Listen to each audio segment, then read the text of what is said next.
I've never had a PS Vita before, nor have I actually played a PS Vita game, but there's something about those games that you can just tell it was made for that console. It might be the writing, the UI, aspects of the gameplay, and if it gets ported over to other systems, it still carries the essence of what it really is. Liberation is one of those games that you can tell was held back by the limitations of the Vita, and one that could have been more if it had the time worked on it to be released as a mainline game. Looking at it, it looks and plays like a proper mainline Assassin's Creed game, but you can tell that something, just something about it is off. When I first saw the game, I thought it was to Assassin's Creed 3 what Brotherhood or Revelations was to Assassin's Creed 2.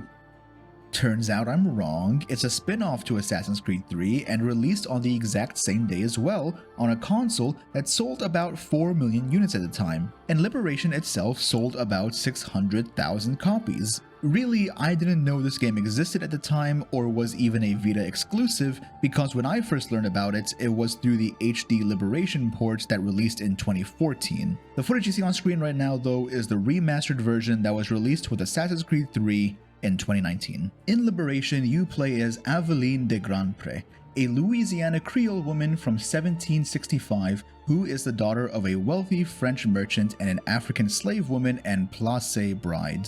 Aveline's life was privileged and loving from both her mother and father, and eventually her father's business began to suffer, and then married a woman named Madeleine de Lys, who convinced him that their marriage would save his business. Aveline's mother eventually disappeared, and she was raised by her stepmother Madeleine with the same love and care. Aveline herself is an interesting character, being of mixed race but of a privileged upbringing in a time when people of her skin tone would normally be sold into slavery, and the game reflects that in the persona mechanic. Aveline is able to don one of 3 personas: the lady persona, the assassin persona, and the slave persona. While in the lady persona, she cannot free run and has a limited amount of tools that she can use. She can easily socialize with the high-class societies of New Orleans, and she can seduce guards to lure them to secluded areas to knock them out and even bribe people to let her pass. Also, muggers would harass you because why not, I guess? The slave persona allows her to free run, but she's also able to blend in with other slaves and to sneak into plantations. She has a limited amount of tools, but is also able to use her hidden blades and a few weapons. The assassin persona is,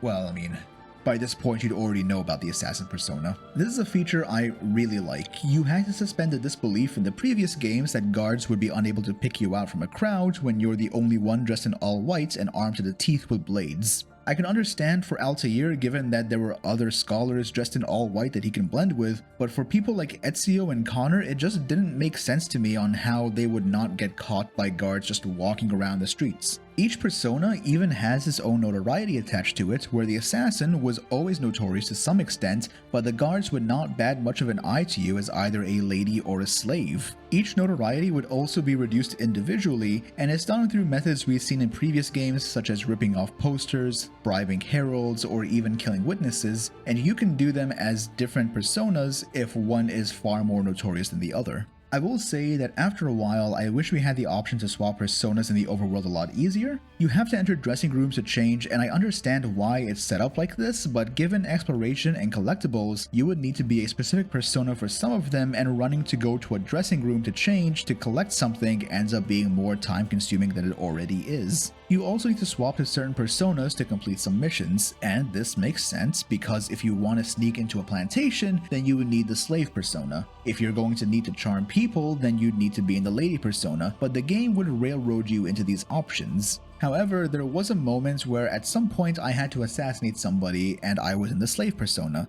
I was following the objectives, and then it told me at some point that I need to pull out my pistol and blow an explosive barrel up. The problem is that the slave does not carry a pistol. I have to be in the assassin persona, and at no point did it tell me, hey, maybe you want to be in the assassin persona for this. No, I had to jump down and I had to go to a dressing room to change. When I left the dressing room, I didn't even know where the barrel was, so then I ended up failing the mission. Now I thought, okay, well if I fail the mission, it's probably gonna put me in the assassin persona and I'll just shoot the barrel, no big deal.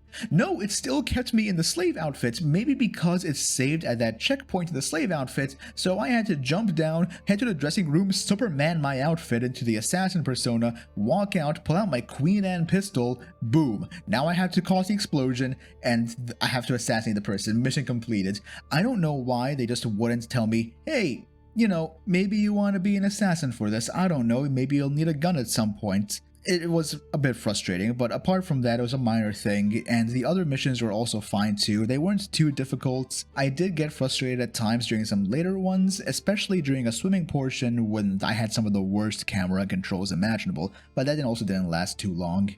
None of the missions really stuck out to me in terms of the objectives. It felt like it was very basic Ubisoft kind of like mission design. I did like the part where we had to escape from collapsing ruins in Mexico. It reminded me of the assassin tombs back in the Ezio games, and I thought those were the highlight of those games. The combat and parkour was similar to Assassin's Creed 3. There wasn't much different, though Aveline does use Haytham's animations in combat, and depending on the weapon, she would also use some of Connor's animations, and I thought that was rather neat. The game did add a chain kill mechanic, originally meant to use the Vita's touch functionality, where you could target enemies to kill and then an animation will play as you go from enemy to enemy taking them down. The parkour, while similar to Assassin's Creed 3, sometimes felt more frustrating. I swear at times I felt I had less control here with climbing and movement especially, and I don't know what it is, but it felt less polished than Connor's movement. Aveline also doesn't feel like she has the same weight in her step as Connor does, whether it's intentional or not. I'm not really fond of this because I like to feel the character's movement in their animation.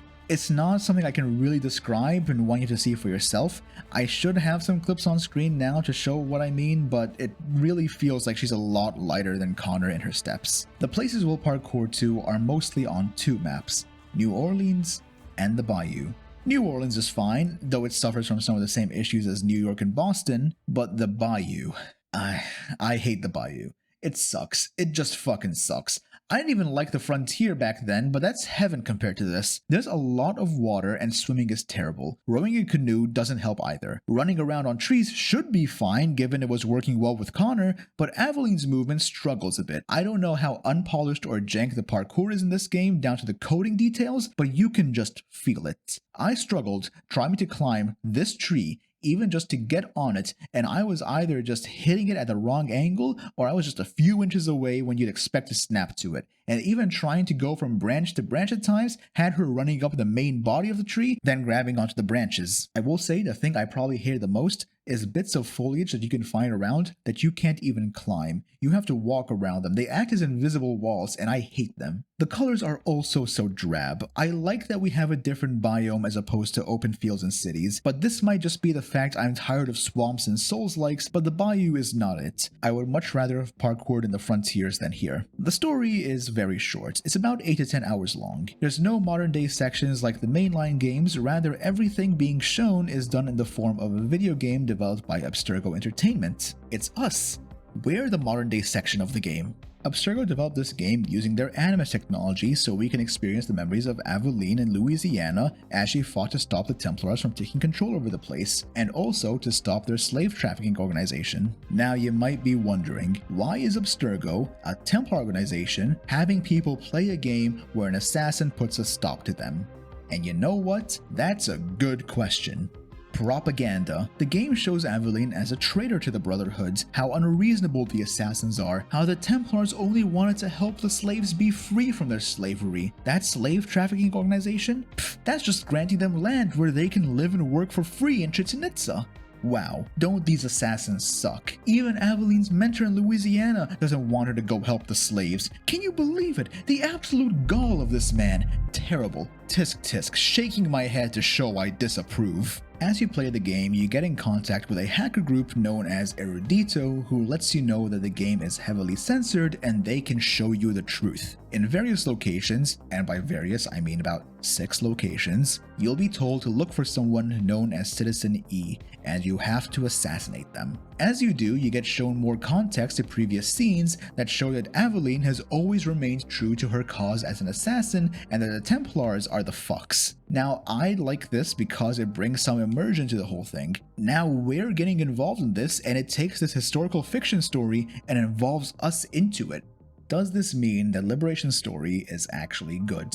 No, it's actually bland, it's very basic, very simple, and you can argue it's written by Abstergo, and it can be some sort of allegory of censorship bad, but I wouldn't even push it that far. It just feels like it's inserting something in there that's never existed. The idea, though, is great, history being told to us in a way we haven't seen it before, and then we find out that it's not the whole truth, getting us involved like it's some sort of ARG as opposed to having characters like Desmond be the focal point. If you can tell me a story in an interesting and unique way, then you have my attention. To keep that attention, the story has to be good.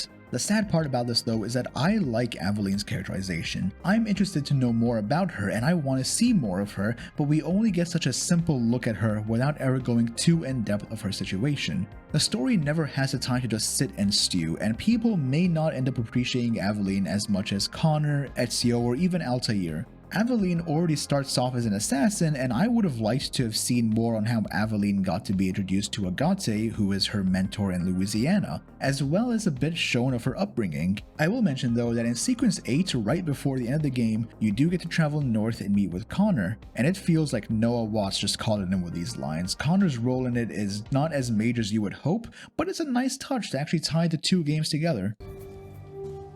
Connor? I'm Aveline de Grandpré. Your brother from New Orleans. Yes. Achilles told me you would come. I seek a loyalist, Officer Davidson, of Lord Dunmore's Ethiopian regiment. That regiment passed through here. Look at the destruction they left. Their trail leads this way. We will follow them carefully. Did you find what you sought?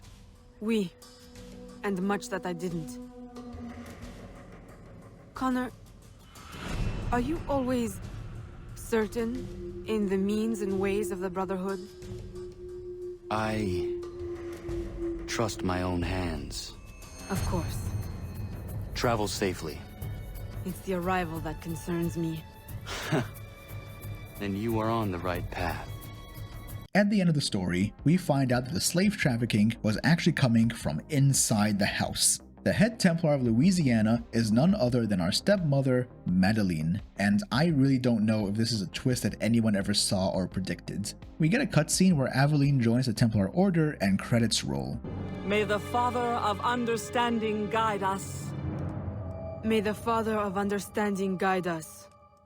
Huh, not a lot of people actually worked on this game. Warren Vidic.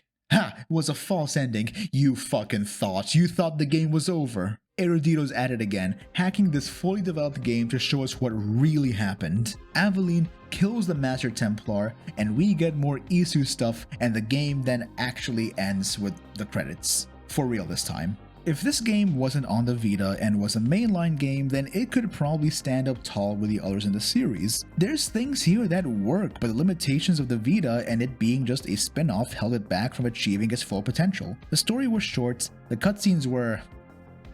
well, they were there, and the gameplay felt unpolished at times.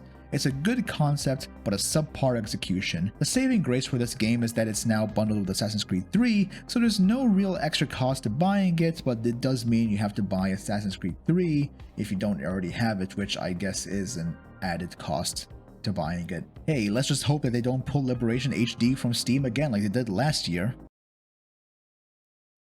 Hey everyone, I hope you enjoyed the video. I considered adding this to the end of the Assassin's Creed 3 video because, you know, they're tied together, they use the same engine and same gameplay, and because Connor is seen in this game, but I figured that it'll probably be best to have every assassin have their own video, so when Black Flag comes around, there will be the same split between Black Flag and Freedom Cry. Yeah, this game was a bit weird, but I could see a bit of charm in this. I don't know if it's one that I'd really want to replay again given how it feels as its own kind of spin-off. It doesn't really feel complete, if that's the thing. But as per usual, if you liked the video, then leave a like. If you didn't like it, then leave a dislike. And if you want to see more of my videos, then there should be some on screen right now, as well as a playlist of all the other Assassin's Creed games that I've looked at so far. And if you want to see what I'm going to do in the future, then feel free to subscribe. Once again, thank you for watching, and remember that I appreciate you.